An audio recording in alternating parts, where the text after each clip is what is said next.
D'abord, bienvenue dans mon atelier. Deux mots pour présenter un peu la séance, c'est qu'en fait, nous sommes tous les deux peintres, et nous sommes tous les deux croisés des grottes, et on a en fait croisé aussi notre point de vue par rapport à ces grottes. Tout à fait, non, il faut préciser que nous ne sommes pas des spécialistes de préhistoire. Nous sommes tombés par hasard dans cette histoire des grottes, et que dès par notre activité, nous arrogeons le droit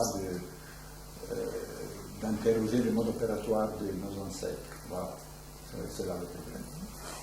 Donc, voilà, permis d'abord, je dois raconter un peu l'histoire qui précède ça. J'étais en 1979 à Otrante, dans le sud d'Italie, et en vacances, et j'ai entendu dire qu'il y avait un site préhistorique à côté qui avait été découvert en 1870. J'ai découvert dans un bar à côté d'Otrante, des grandes photos qui reproduisaient un peu ce que vous voyez ici. J'en étais très impressionné et j'aurais voulu y aller tout de suite, je voulais voir. C'était pas possible cette année-là, c'était l'année suivante, 80. Donc j'ai fait une première visite avec 5-6 personnes. En 81, j'ai fait une deuxième visite, mais alors cette fois-ci j'ai amené un carnet et j'ai fait des dessins et j'ai pris des notes. Par la suite, en rentrant des vacances, j'ai découvert l'existence d'une monographie écrite par un préhistorien qui a travaillé 10 ans à l'intérieur de ces grottes et qui a fait un travail énorme de documentation, etc. C'est là qu'en lisant un peu son texte, j'ai noté qu'il disait qu'il serait très intéressant de savoir comment les signes comment cet espace était organisé par rapport à l'emplacement des signes. Et c'est là que j'ai découvert que moi j'avais fait exactement ce travail. Donc j'ai pris le livre, j'ai assemblé les photos de ce livre, mes dessins et les commentaires que j'avais faits, et dans la première version. Voilà, c'est la page.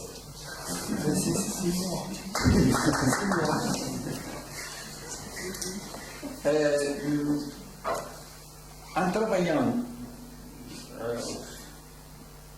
sur la relation avec les dessins que j'avais faits et les images qui correspondaient exactement à ce que j'avais vu, j'ai cru avoir fait des découvertes au point que je ne dormais pas la nuit. Après avoir rédigé cette première version de cet ensemble, j'ai montré ça à Michel Luris qui m'a envoyé par compétence chez le roi Gourand au Collège de France, avec qui j'ai discuté un peu cette chose-là, et le roi Gourand m'a encouragé, chose que, bon, moi je n'en revenais pas parce que je ne me sentais pas préhistorique du tout, et il m'a encouragé, notamment je me souviens qu'il m'avait dit, vous savez, il ne faut pas comment dire, il ne faut pas s'étonner des critiques, il faut continuer. Il faut continuer parce que moi aussi, quand j'ai commencé à mesurer les mandibules des ossements, tout le monde s'est moqué de moi. Maintenant, on n'est plus ainsi. Donc ça m'encourageait beaucoup. Mais en même temps, quand il m'a dit continuer, je me disais, je continue quoi? Moi, je ne suis pas de métier. Non, mais il m'a fallu une dizaine d'années pour comprendre ce qu'il voulait dire. Continuer avec mes moyens. Immédiatement après, j'ai téléphoné à ce préhistorien italien, Paolo Graziosi, qui est décédé depuis un moment, et je lui ai parlé de ma rencontre avec André Gourand, sur quoi il m'a dit, ne mélangez surtout pas les Français. Bon, alors moi j'étais effrayé parce que je ne voulais pas, 1982, je ne voulais pas me mélanger à une histoire de rivalité d'un monde que je ne connaissais pas. J'ai pris mon travail, j'ai mis des antivoirs, il est resté 20 ans. C'est en 2001 parce que, bon, ça me travaillait tout le temps. Mon travail a été orienté aussi par rapport à ce que j'ai découvert. C'est là que je me suis dit, bon, maintenant on a un ordinateur, on a ceci, on a cela, j'ai fait une nouvelle version. Chose que j'ai faite, et ce qui a donné lieu à une première chose assez étonnante, parce que j'étais à Florence pour demander des originaux de ces photos, et dès qu'ils ont entendu dire que j'avais fait un travail comme ça, ils m'ont invité à participer à une grande exposition sur la préhistoire qui s'est tenue au musée préhistorique, au musée d'archéologie de Florence, et où on m'a donné une section pour montrer justement ceux qui n'avaient pas, c'est-à-dire une documentation adéquate sur les grottes de Badisco. Ça s'appelle Porto Badisco, c'est l'endroit à côté de Trente où ces grottes ont été découvertes. Et par la suite, en 2006, j'ai été invité par une autre personne que je suis beaucoup, peut-être vous connaissez, c'est le professeur Emmanuel Anati, qui a publié ici en France, il a publié plusieurs choses ici en France, mais il a publié notamment un livre qui s'appelle 50 000 ans d'aventure. C'est un personnage extraordinaire qui a fondé un centre de documentation mondiale de graffiti et de gravure préhistorique. Et donc, il m'a invité à un symposium international sur la préhistoire. Moi, j'étais très gêné parce qu'il m'a trouvé devant une centaine de personnes que je ne connaissais pas et que surtout étaient spécialistes. Et je me suis dit, qu'est-ce qui va se passer? Bref, ça s'est bien passé, c'était publié, bon, voilà. Et maintenant, il est ici. Et on commence. Voilà, d'abord, au 30 là. Hein. Par rapport au 30, qui est à 6 km, il y a cet endroit qui s'appelle Porto Badisco. En effet, ici, vous voyez, il y a une petite baie, et à une centaine de mètres du bord de mer, il y a cette grotte. Moi, j'ai étudié la partie du couloir central, celui du milieu, parce que c'est là que les peintures sont les mieux conservées, et c'est là que je pense il y a une sorte de parcours, alors que dans les autres côtés, il y a des peintures un peu dispersées qui apparemment n'ont pas de lien entre elles. Le professeur Anaki disait, là et ici, ils ont fait des exercices de travail, comme les élèves qui font. Et là, ils ont fait une véritable parcours. Voici donc, imaginez un peu le lieu. On est plein été, 30 degrés dehors. Hein. Un endroit magnifique. Et là derrière, il y a un trou dans la terre. Et à travers un boyau qui fait entre 1,5 mètre et 1 mètre, et parfois 70 cm, on descend 28 mètres sous terre. Je vous laisse imaginer ce que ça veut dire de rentrer dans le fond de la terre. Hein. Bon, c'est une sensation forte. Et quand on arrive en bas, on se lève, température à l'intérieur 15 degrés, humidité 90%, et le noir absolu, le silence absolu. Moi, au départ, j'étais un peu effrayé parce que on a vraiment le sentiment d'être dans un autre monde. C'est-à-dire, ça n'a rien à voir avec. Et en plus, la prochaine. Voilà, ça c'est le couloir. Ah, pardon, je vous montre d'abord ça. Ce que je pense, c'est que moi j'étais rentré là-dedans pour voir les peintures, mais je ne les voyais pas. Il n'y avait rien à voir. Imaginez un peu, vous rentrez là-dedans, vous êtes là, et vous dites, où sont les peintures? Et quelqu'un vous dit, il n'y a rien à voir, il faut les chercher. Voilà, ici c'est donc le couloir central.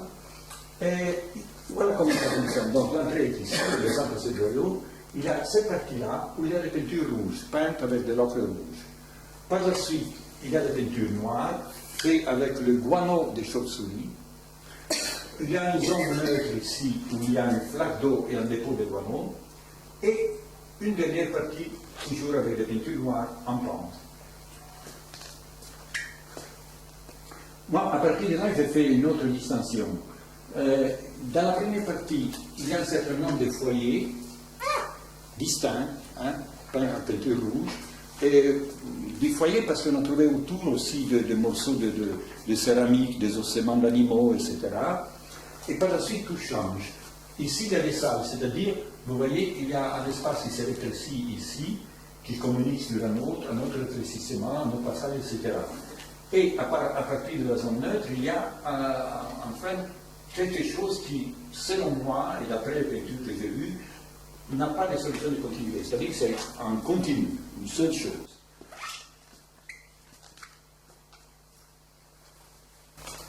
Voici, bon, l'entrée est là. Hein. Alors imaginez, ça fait peut-être 1 mètre d'auteur, 1 mètre et demi. Vous rentrez, vous vous levez, vous êtes à la maison. Et moi, j'avais l'habitude de faire des tableaux comme ça. Ou bien, comme ça. C'est-à-dire, vous rentrez dans un endroit, et là, il fallait chercher. Et heureusement, donc il a fallu que notre accompagnateur nous dise, il faut regarder là. Alors là, vous avez vu une petite image, il y avait un personnage avec un bras, il était comme ça, et tout de suite à côté, il y avait une autre image, c'est-à-dire celle-ci, un groupe de deux. C'est là que j'ai fait une chose, j'ai eu une idée, j'ai pris ma torche, et je me suis dit, comment le premier personnage là était un peu comme un signal pour moi. Hein? On nous signalait quelque chose, comme dans une route, on nous dit quelque chose, halte, ou je ne sais pas quoi. Et là, donc, à partir de ce signal, à côté, il y avait quelque chose. Donc, ce signal-là nous indiquait quelque chose qui est à côté. C'est là que j'ai pris alors ma torche et je me suis dit, mais pourquoi ils ont fait ça? J'ai essayé, j'ai cherché partout dans le noir, et finalement, quand j'ai vu la forme d'une roche qui me convenait, je me suis dit, mais peut-être là, il y a quelque chose. Et en effet, quand j'ai pointé ma torche, il y avait quelque chose. Et j'étais un petit groupe de personnages là. Quand je suis arrivé devant, j'ai vu une scène entière. À partir de là, je me suis retourné. J'ai vu en haut un petit animal. En dessous de ce petit animal, il y avait une autre scène, etc. Et c'est là que, pour la première fois, je me suis dit, ils ont bien eu raison de faire ça. Ce que je voyais ici, c'était une sorte d'alternance droite-gauche à l'intérieur de cet espace. Et pourquoi? Parce que quand le sol à l'intérieur était complètement, comment dire, plein d'abord, on glissait, on avait du mal à marcher, on risquait tout le temps de perdre l'équilibre parce que le sol n'était pas en plan, c'est pas une autoroute, ça montait, ça descendait, etc. Et là, avec la torche, avec ces images, on avait la possibilité de rétablir dans notre tête l'idée de la verticale, c'est-à-dire ça c'est droite, ça c'est gauche, je sais où je suis. Et c'est comme ça qu'on pouvait continuer, c'est-à-dire, et c'était très rassurant en même temps, parce que quand vous êtes dans une grotte comme celle-là, et il n'y a aucun point de repère, et vous êtes complètement dans le noir, vous ne savez pas quoi faire, vous ne savez pas où aller, alors que là, on nous disait quelque chose. 1, 2, 3, et c'est comme ça qu'on pouvait avancer. Voilà, dans un premier temps, je me suis dit, mais peut-être qu'ils vont disposer les peintures comme ça, comme... Mais par la suite, je me suis dit, non, ici, il y a un jeu d'alternance droite-gauche. Je pensais retrouver ça partout. En réalité, c'était plus compliqué. À savoir que s'il y avait une réelle alternance droite-gauche ici, dans les parties qui viendront par la suite, il y avait une relation continue entre un groupe et l'autre. Parfois droite-gauche, parfois en fonction de la droite même. Donc, chaque image renvoyait à l'autre, ce qui nous permettait de circuler, d'avancer. Voici par exemple. Moi, j'ai remarqué que dans les parties comme celle-ci, ce qu'on voyait ici, c'était des scènes. Des scènes, je ne veux pas dire des scènes du quotidien, mais des scènes de leur vie, hein, en quelque sorte. Et ils reposaient toujours sur une ligne d'horizon. C'est-à-dire c'est une sorte de bande dessinée où on montre des scènes et c'est l'horizontale qui domine. Ici aussi. Et vous voyez que ces personnages, comme ils ont été identifiés par des personnages féminins par Paolo Graziosi, parce qu'ils ont toujours des taches noires ici à la place du sexe, et ils sont très différents de la représentation masculine qui viendront plus tard. Ici aussi, et tous ces personnages indiquent le fond, hein, indiquent en avant. Alors ce qui est curieux, c'est que dès qu'on fait le passage en arrière, dès qu'on vient d'ici, on voit d'abord ça, quand on est de face, on voit l'ensemble, et quand on est passé, on ne voit que ça. Ce que j'avais vu de loin, c'était cette image-là, qui est déplacée par rapport c'est-à-dire que vous voyez ici un aplat. En réalité, ce n'était pas du tout à plat. Ici aussi, notre scène, toujours, je tiens à signaler ça, parce que par la suite, ça sera autre chose. Et voilà, ça c'est assez extraordinaire. J'ai connu ça, j'ai vu ça pour la première fois, en 2004, quand j'étais à Florence, on a fait cette grande exposition, on a sorti de musée des pièces qu'on avait trouvées dans cette grotte. Donc, ce que j'ai imaginé, ce qu'on m'a expliqué, c'était qu'il y avait deux mondes différents. Le monde de l'extérieur, où on pouvait faire des choses comme ça c'est vraiment dans morceaux de céramique, dans vase, et ce qui était à l'intérieur, qui était autre chose, qui était la représentation de quelque chose d'autre. Donc c'était un autre monde qu'on mettait en place à l'intérieur. Et cet autre monde, que je pense qu'il s'agit, mais ce n'est pas seulement une chose que je pense, ce sont les préhistoriens qui l'ont aussi annoncé, c'est qu'il s'agit disons, d'un lieu, une sorte de sanctuaire qui servait aussi comme rituel d'initiation pour quelque chose qu'on ne sait pas. Moi j'essayais de deviner, mais ce n'était pas vraiment mon propos. Voilà, le professeur Anati, bon, passage de 3, fin de la partie de peintre rouge, il y a cette peinture noire qui a plus de 2 mètres d'auteur. Il y avait ici un pénis qui était coupé. C'est une sorte d'excroissance naturelle qui avait été coupée de l'Antiquité, on ne sait pas. Et le professeur Anati a dit, mais ça, il a nommé ça le grand esprit. Bon, il laisse l'interprétation, mais quand même le grand esprit. Et c'est là que j'ai eu une idée, j'ai fait un pas en arrière, et je me suis dit, voilà, ça ce sont les personnages que vous avez vus précédemment, les personnages féminins, c'est-à-dire, vous voyez, ils ont tous les bras grecs comme pour indiquer l'avant. Et je me suis dit, mais ici, je trouve bizarre parce que si ce sont des personnages féminins, celui-ci aussi ressemble à une silhouette féminine. En fait.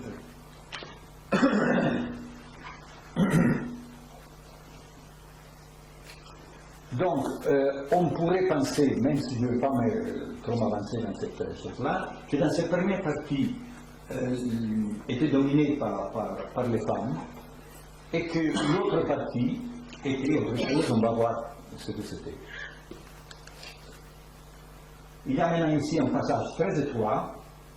Regardez un peu pour vous donner l'idée de la difficulté qu'on avait à marcher, et comment, là, il fallait chercher l'image. Donc pour moi, quand je voyais ça, c'était un bon repère, parce que je regardais ça, et en même temps, si j'avais notre temps, je pouvais savoir où je mettais mes pieds. J'avais ma référence. Et voici, il y a à un moment donné une sorte de descente très escarpée, très glissante. Vous voyez là un personnage qui est en haut, et on descend.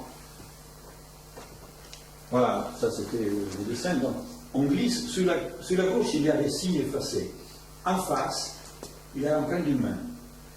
Ben, je dis, c'est ça, on nous signale quelque chose là. Et à côté, il y avait encore quelque chose pas très distinct. Le couloir, par la suite, se rétrécissait. Alors, on descend, je descends pour voir. Et j'ai vu une chose, donc j'ai fait le dessin immédiatement. Voilà. En dessous de l'empreinte de main, il y avait une série de formes bizarres comme celle-ci. Écoutez, quand j'ai vu ça, à dire la vérité, je me sentais comme un enfant qui découvre les joujoux de Noël. Hein? Je regardais comme ça, mais comment ont-ils fait ça? Comment ont-ils pu faire voler dans l'espace cette forme? Parce que cette forme, elle flotte dans l'espace. Et ici, si vous pensez, mon imitation, quand j'étais entouré des gens qui disaient « Ah oui, mais ça c'est un cochon », moi ça ne m'intéressait pas du tout. Ce qui m'intéressait, c'était de découvrir comment ont-ils fait pour faire ça. Ici, vous voyez un peu ça en plan, mais en réalité, vous voyez comment la roche est très complexe, c'est pas évident. Voilà, on continue maintenant. On continue par là, et on arrive, il y a un rétrécissement, voilà. Il y a un rétrécissement, on doit passer comme ça dans cette il y a un espace, une sorte d'espace circulaire, et on cherche avec la torche, et en face, en haut, on passe cette forme-là. Ici, il y a une fente très sombre. Oh, moi, je le dis encore un signal, on nous dit quelque chose là. Alors, il y a un parcours à faire, qui est marqué par terre, et une fois franchi cette ouverture, on voit des signes Ah non, ça va tout seul là. Ben, regardez un peu. De loin, maintenant, quand on l'a vu, c'était pas aussi éclairé, parce que ici c'était avec des grandes lumières, donc on voyait à peine les choses, on les cherchait. Et on voit donc cette chose-là, cette fois-ci, on peut y aller. Wow. Alors, ça fait 5 mètres, je vais vous montrer après, 5 mètres sur 2 mètres quelques de hauteur. Et ici aussi, je me suis dit, mais comment ont-ils fait pour faire ça? Comment ça s'est... Écoutez, la roche ici est toute sur plate. Nous voyons une image plane. Et moi je me disais, comment ont-ils fait pour réaliser des images planes sur une surface qui n'y est pas, hein? Parce qu'il faut avoir une maîtrise de la vision, une maîtrise aussi du métier, assez extraordinaire. Ce n'était pas des naïfs, ces gens-là. Donc, vous voyez, pour vous donner une idée, comment la roche est faite.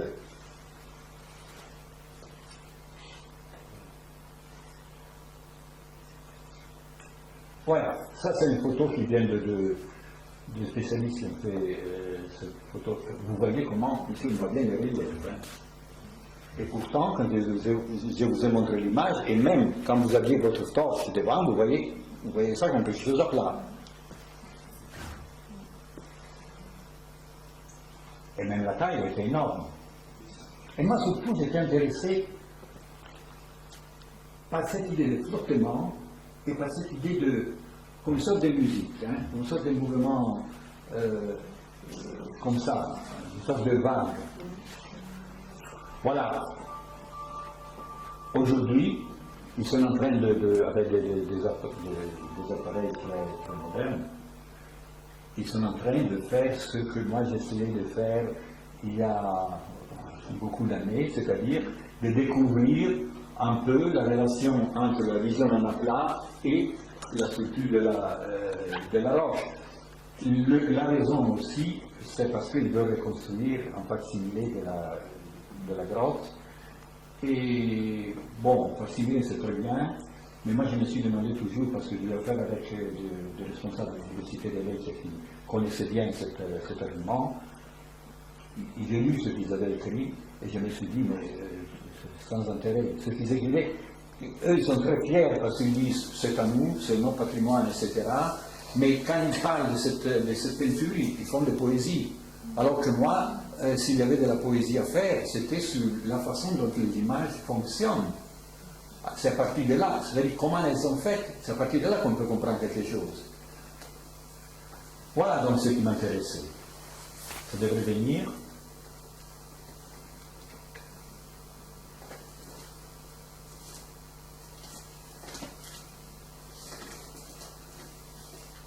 C'est ce mouvement là.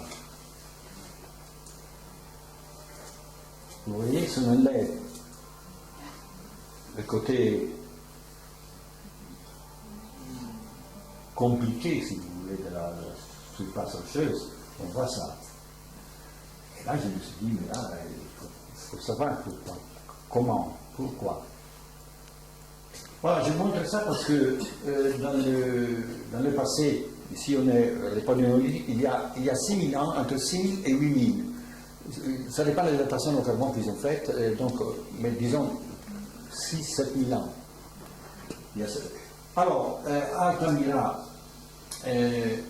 dans la préhistoire du paléolithique, on était souvent attiré par la forme particulière des roches à laquelle on attribuait un caractère, comme ici par exemple, une roche. Et donc, à partir de quelque chose, vous le voyez ici, les cimes, c'est bien un bison, peut-être un bison ici. Mais moi j'avais effacé ça et je voyais seulement un morceau de rocher et je disais, tiens, moi aussi j'aurais pu imaginer une chose pareille. À Pesmerle, où la forme particulière de cette roche suggère quoi? Suggère d'un coup, voilà. L'idée d'un cheval, on l'appelle cheval, mais parce qu'il n'y avait pas de chevaux à cette époque-là. On l'appelait cheval, moi je parlais comme ça. Donc, et ça c'est la façon d'attaquer le rapport à la grotte, le rapport à la roche. Donc dans une période qui date ici, on est, Pechmel c'est quoi, 16 000? Il y a 16 000 25 000. Oui, bon, mais même avant, il y avait des traces comme ça dans les autres grottes. Altamira, c'est 18 000 ou 16 000. Et donc, Chauvet, c'est encore un peu plus ancien. Voilà, Chauvet, c'est 30 000. Voilà. Non, mais donc, tout le temps, à l'époque du Paléolithique, on avait essayé de trouver une relation entre, disons, cette forme particulière de la roche et pour leur attribuer une certaine signification, une certaine, pour les qualifier en quelque sorte. Alors qu'ici, vous voyez par exemple ça, on ne le voit pas ici bien dans la photo, mais c'est par là ici un peu comme ça, et après comme ça. Et alors c'est à partir de cette ligne-là, voilà, c'est à partir de ces lignes-là qu'on construit toute une série de signes, ce qui veut dire qu'eux aussi profitent de différences de caractère de la roche, mais non plus pour nommer, pour leur attribuer un objet de l'extérieur, mais pour inventer des signes à eux. C'est-à-dire quelque chose qui pourrait signifier. S'il y a un autre passage de l'enfer, je vous montre un peu plus précisément. Ici, c'est un bol qui est creusé dans la roche. Et regardez un peu ce qu'ils ont fait à partir de là.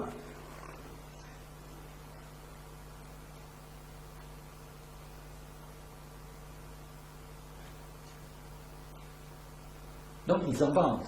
C'est-à-dire, c'est cette idée de bol qui leur suggère cette idée avec cette forme, et après il met aussi autre chose. Donc ça veut dire qu'à partir de quelque chose qui est propre à la structure de la roche, ils inventent, c'est la roche qui leur suggère des signes à inventer. Donc la roche pourrait être aussi quelque chose de magique. Hein. Voici donc, voilà. Maintenant, c'était pour moi un bain d'essai, cette chose-là. Je vois devant moi ce que vous voyez ici. Et je me dis toujours, mais ce personnage flotte, c'est comme s'il flottait libre dans l'air. Hein? Mais je me suis dit, j'ai fait d'abord une grille, et j'ai vu qu'il y avait des plans différents pour chaque objet qui était représenté. C'est-à-dire, moi je le voyais en plan, mais en réalité ce n'est pas du tout un plan. Vu de côté, on le voyait encore plus clairement, c'est-à-dire qu'il y avait un objet qui était ici, l'autre qui était là, l'autre qui était caché. Voilà, donc vu de côté, c'est un peu comme ça. Hein? Et seulement quand on était de face, on voyait ça en aplat. On voyait comme un sujet, comme une histoire. Alors je répète encore la chose, et dis, bon, c'est ça, mais c'est peut-être pas ça, ce qui nous sujet cette idée de deux. Et là, j'ai fait une remarque, j'ai noté, c'est chaque objet posé sur un plan différent. Vous voyez? Ça c'est ça, celui-ci c'est comme ça, et l'autre c'est comme ça. Donc il y a des plans différents,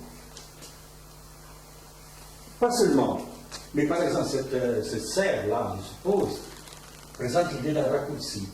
Hein? Il y a un raccourci, comme s'il était, dirons-nous aujourd'hui, en perspective. Hein?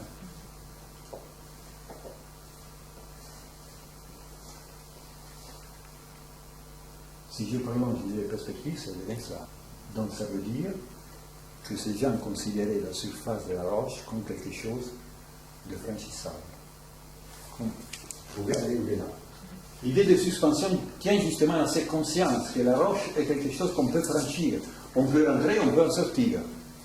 Donc c'est un endroit idéal. Ce n'est plus la roche en elle-même, c'est un endroit de l'esprit. Et ici, on le voit bien. On le voit bien. On va essayer de le montrer. Voilà, on traverse la roche.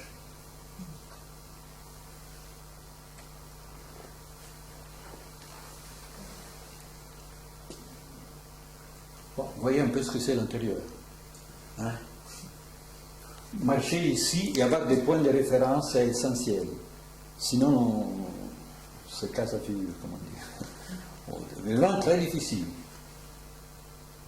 Donc on a travaillé en bas. Les pierres que vous voyez ici, d'après ceux qui ont découvert, qui ont fait la première fois la découverte, j'en ai connu deux, ils m'ont dit que les pierres sont telles qu'elles étaient, c'est-à-dire c'était ce qui permettait de passer de l'autre côté. C'était un passage ici, parce qu'ici il y a une plaque d'eau qui n'est pas très profonde, mais quand même c'est là que ça permettait le passage. Donc on continue, et ici il y a un dépôt de guano. Alors, ce qui est bizarre, c'est que ces gens ont utilisé les guano, ils ont lancé un peu partout, y compris en haut. Donc ils touchaient les hauts. Écoutez, moi je me suis demandé souvent, parce que pourquoi les guano? Ils auraient pu utiliser l'ocre rouge, comme avant. Pourquoi les guano de chauve-souris? Parce que les chauves-souris, ce sont des animaux qui volent dans la nuit, dans le noir, qui ne voient pas. Donc il devait avoir, moi c'est moi qui ai établi la relation, mais il devait avoir quelque chose de magique là-dedans. L'idée d'utiliser un matériau qui pouvait permettre de voler dans le noir, pour permettre à eux de voler dans le noir, de voler dans le noir de leur tête. Voilà, d'un coup, ça venait partie où il y a l'aventure. Je suis ici, je vois un signe là. Ça, c'est vraiment un signal, on ne peut pas se tromper. Alors, je regarde devant moi, il y a une pente, et en haut, il y a une sorte de croix. C'est parti de ces deux repères que je peux, parce que ce repère-là et celui-là, que je peux trouver, que je peux identifier toute une série de signes qui sont autour. Et c'est ça.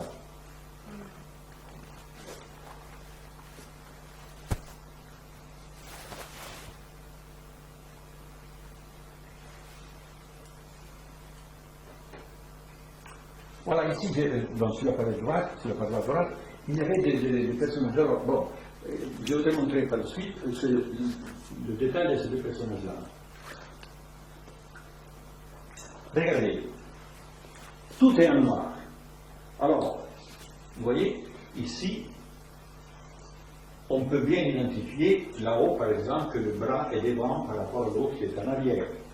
Quand quelqu'un est en train de tirer à l'arc, ici c'est un peu plus difficile, mais disons que c'est ça. Ce que ça veut dire, que ces gens, avec une seule couleur, avaient la possibilité d'établir la troisième dimension, la dimension de la profondeur, avec une seule couleur, sans faire du relief, du clair-obscur, comme on le ferait aujourd'hui pour dessiner, pour suggérer une idée de profondeur. Donc, avec un aplat, il pouvait suggérer l'idée de la profondeur. C'est ça qui m'a intrigué. Mais, voilà, on passe de l'autre côté.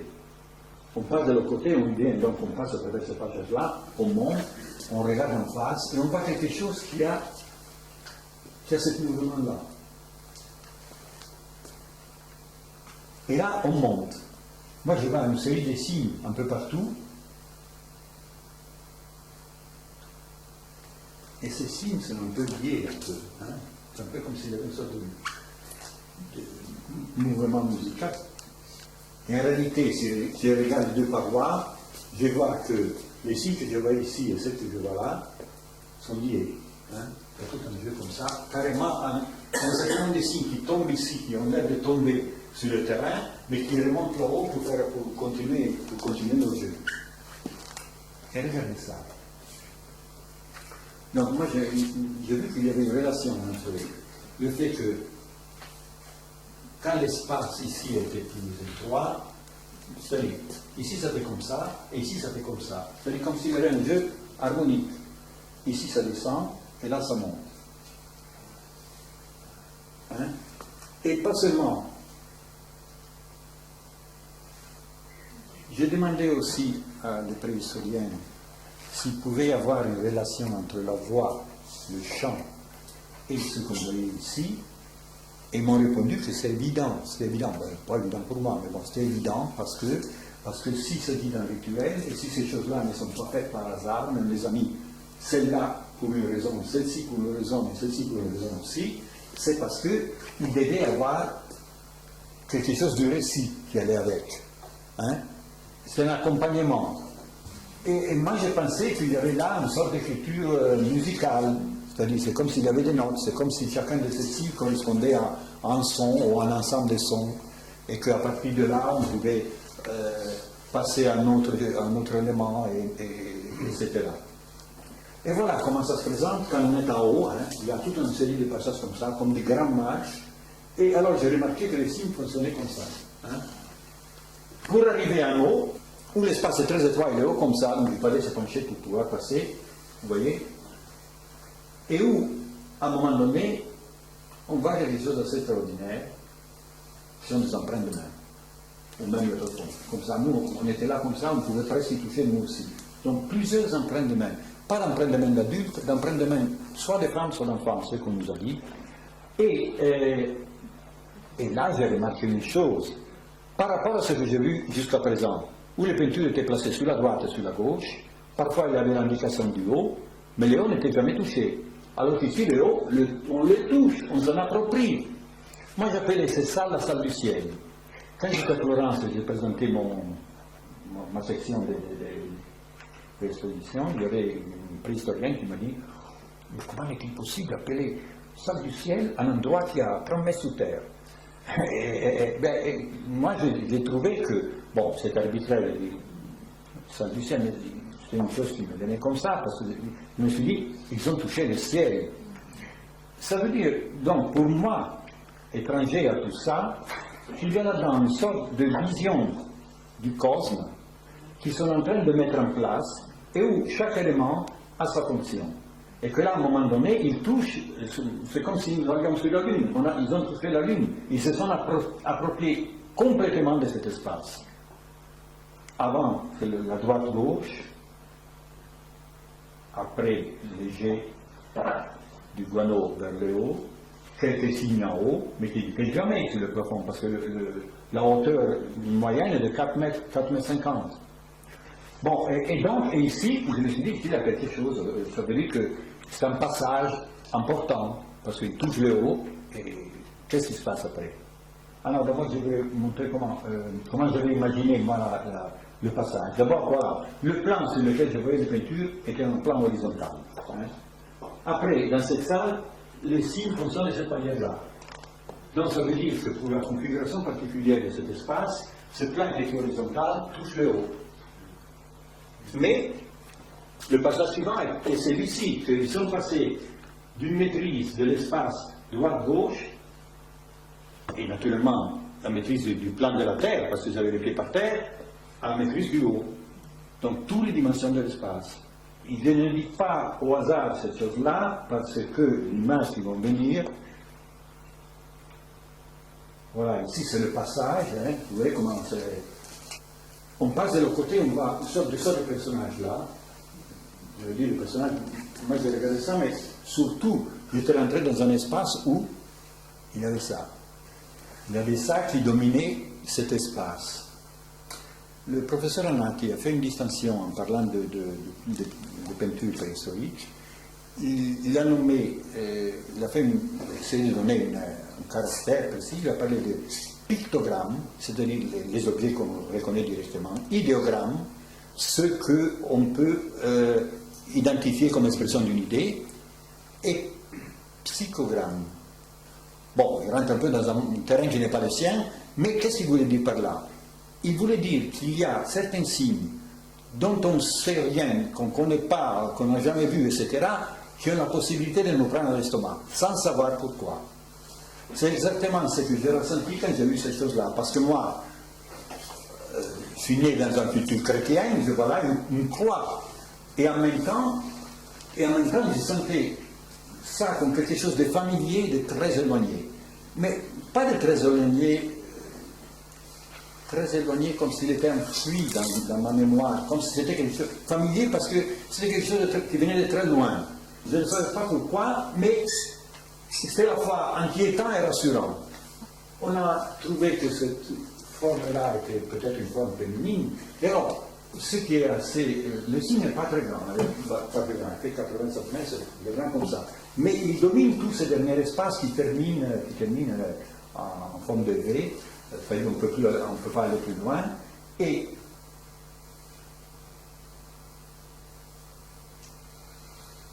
le bras de cette forme, si moi je suivais avec ma torche, il y a une direction qui va par là, bon, ça me permettait d'identifier tout l'espace, toute la forme de cet espace. Voilà un peu comment ça se passait. Vous voyez qu'en regardant de près, je vous montrerai encore de près, il y a quelque chose qui semble venir en avant, celui qui va de ce côté-là, c'est l'autre qui monte par là, et celui-ci qui va par là. Donc on avait toutes les directions de l'espace, y compris ce qui vient vers moi. Et c'est la raison pour laquelle on se sentait pris à l'estomac, je crois. Vous voyez, d'après le préhistorien Paolo Graziosi qui a fait une étude de cette grotte, il dit que ceci était composé de 4 personnages, 4 personnages réunis. Moi je dis oui, pourquoi pas, mais ce n'est pas vraiment ça ce qui m'intéressait. C'est-à-dire, c'est certainement vrai, je n'ai pas l'expérience et la connaissance d'un préhistorien pour pouvoir dire ça, et en effet, il peut être des personnages, vous voyez, des corps, des gens ici, qui sont réunis dans une sorte de rituel, pourquoi pas. Mais, voilà, ceci m'était extrêmement élaboré. On y a travaillé beaucoup. Bon, je le dis là. J'ai essayé donc de faire un dessin pour, en remplissant exactement tous les parties, pour avoir un peu l'idée de ce que ça pourrait être. Et je me suis dit, tiens, la forme est très géométrique. Comme qui, très régulière. Vous voyez comment ça tourne un peu comme ça, comme celui-ci va vers l'arrière, comme l'autre va comme ça, et comme l'autre monte comme ça. Vous voyez, il fait travailler, mais si je renverse l'image, la géométrie disparaît. Alors je reprends ça. Si ne bougez pas, je vous dis des choses. Donc vous voyez, il y a ici, on a même trouvé ici, le roman, c'est une trace de plume d'oie, ou quelque chose de plume d'oiseau. Et on a travaillé beaucoup sur cette partie-là en haut, en réalité est rouge, pas un rouge intense, un rouge très léger. Donc ça veut dire qu'ils avaient commencé d'une manière, ils ont continué, ils ont travaillé, cette chose-là doit les avoir intéressés, doit les avoir impliqués longtemps. Parce que c'était le dernier signe important de toutes ces grottes. Alors, je me suis dit, bon, je vais essayer d'analyser, de découvrir comment ça fonctionne. J'étais seulement les contours, j'avais une croix qui me semble baroque. Quelque chose de baroque, je dis non, c'est pas ça. Alors, je continue. J'essaie maintenant de redessiner en caractérisant les parties claires et les parties sombres. Et je vois quelque chose qui apparaît comme une sorte de sculpture en bois. Alors j'essaie de dramatiser un peu la chose et je vois que tout, vous voyez, j'ai donné des plans en partie claire et en partie sombre, que tout semble se concentrer vers l'ensemble, vers le point central. Et ça donne ça. Je ne sais pas si tout converge vers le point central ou si c'est à partir du point central que l'image ressort. Moi, quand j'ai dessiné ça, justement, je n'avais pas dormi pendant la nuit, je me suis dit, mais ça me fait penser à quelque chose qui flotte dans l'espace, comme une sorte de vaisseau spatial, comme on voit dans les films de Spielberg. Et là, je me suis dit, ce point est un point en arrière, quelque chose qui est en arrière par rapport à l'image qui est en train d'émerger et qui vient vers nous. Et c'est là que j'ai commencé à penser à tout ce que vous avez vu précédemment. Et je me suis dit, moi quand je vois l'image, je la vois en plat, comme ça. Mais après, il y a quelque chose qui va au-delà de l'image, qui traverse la roche, qui traverse l'idée de traverser la roche, on l'avait déjà vu, il avait déjà essayé. Je ne veux pas dire qu'ils ont fait ça de façon systématique, mais il y a eu quelque chose à un moment donné qui s'est différencié par rapport à qui différenciait un signe par rapport aux autres. Voilà, au départ, moi j'étais perdu. Donc tout bougeait autour de moi, je bougeais avec ma torche, et tout me semblait bousculé. Par la suite, j'imaginais un espace comme ça. Ce n'était même pas ça. Parce que ce qui me permettait de m'orienter bien dans cet espace était ça. C'est-à-dire l'idée de droite-gauche. Par la suite encore, j'ai découvert que l'idée de droite-gauche était respectée d'une autre manière. Alors là, j'ai déjà deux dimensions. J'ai les tableaux, je les appelle tableaux maintenant, droite-gauche, qui fonctionnent pour moi comme des repères. Donc je pose mes pieds par terre, moi on peut schématiser là, j'ai ma droite-gauche, dans ma tête c'est cette vision de l'espace, donc ce qui me permet de bouger à l'intérieur. Et à partir de là donc, j'ai 1, 2, 3, et à la fin, 4 dimensions. Le haut qu'on a touché. dans la dernière partie de la grotte. Donc, à partir de cette idée-là, verticale, horizontale, j'ai ça.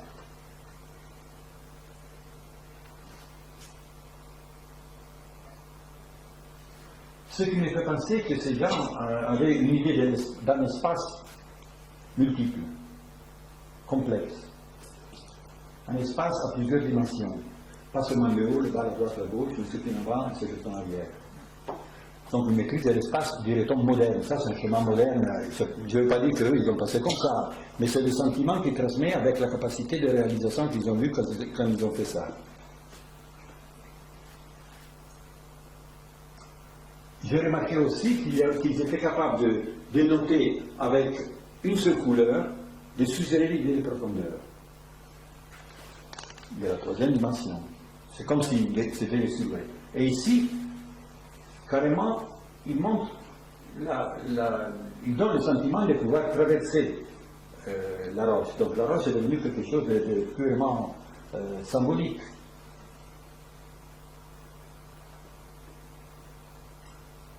Il y a ça, donc. Moi, je regarde et je vois cette image. Et cette image me renvoie au-delà. Et cet au-delà me renvoie à cet au-delà. Parce que ce qui est vu ici, c'est-à-dire ce qui est enregistré par la rétine, qui est ça, en réalité, est lu par notre cerveau, par notre tête. Donc il y a une sorte de symétrie ici. Et je pourrais traduire comme ça. Le point noir là, qui nous renvoie à un point noir de l'autre côté, correspond exactement à notre point noir du non-savoir. Ce qu'on sait est ici, ce qu'on sait est enregistré par ici, mais il est lu par là. Et ici, la même chose. On voit, vous voyez quelque chose qu'on sait, mais son origine, c'est ça, qui correspond à ça. Voilà, je serais étonné de voir ça. On est dans la période historique. Vous voyez donc des personnages, des Antiquités, etc.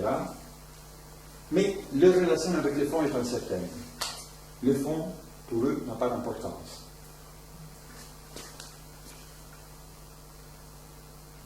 La même chose ici. Vous voyez que le fond est neutre. On voit bien des objets, on peut bien l'identifier. D'ailleurs, en Mésopotamie, ils savaient faire des choses extraordinaires.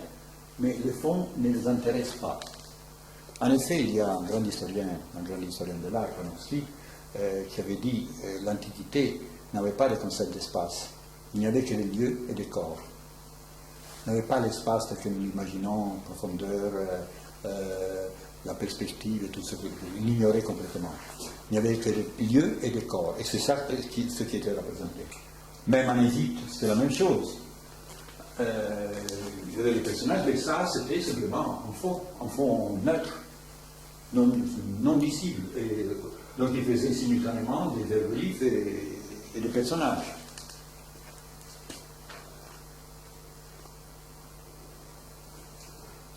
La même chose pour la Grèce.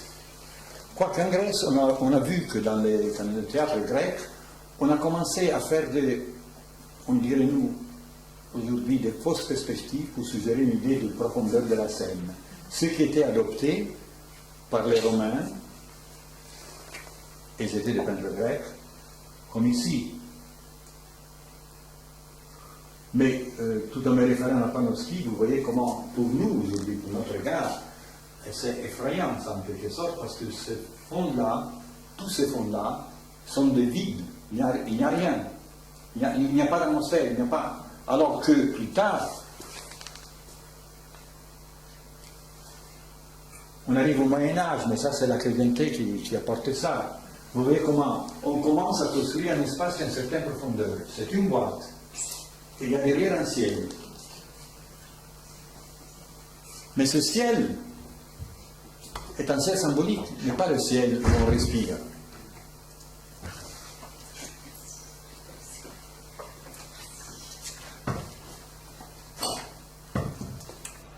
C'est un ciel symbolique, c'est un fond en franchissable.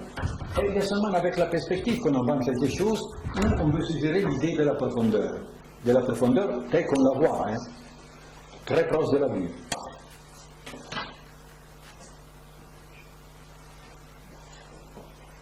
Voilà que dans la perspective, on voit quelque chose qui renvoie vers au-delà de l'image.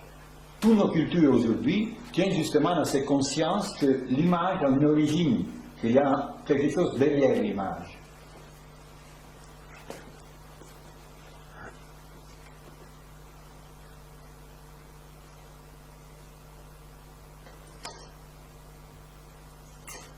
Voilà. Maintenant, je ne veux pas dire qu'il y a une relation entre les peintures de la grotte de Serre et la perspective. La question que je pose, c'est plutôt une autre. On est ici dans l'espace de la Méditerranée. C'est dans l'espace de la Méditerranée qu'il y a eu la culture que nous connaissons.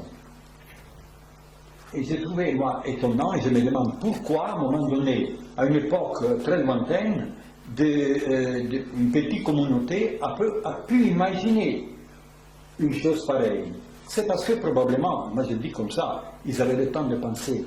Alors que dans le monde, si vous voulez, du Moyen-Orient, où il y avait la naissance des cités, où il y avait la première organisation des États, etc., ils passaient le temps à se faire des guerres, je résume un peu bêtement. Et ce qui s'imposait, c'était l'idée du pouvoir. Donc l'image, comme en Égypte d'ailleurs, était l'expression d'un pouvoir. Alors que pour eux, ici, l'image devenait quelque chose d'autre. C'est-à-dire, pour eux, là, l'image était quelque chose qui interrogeait.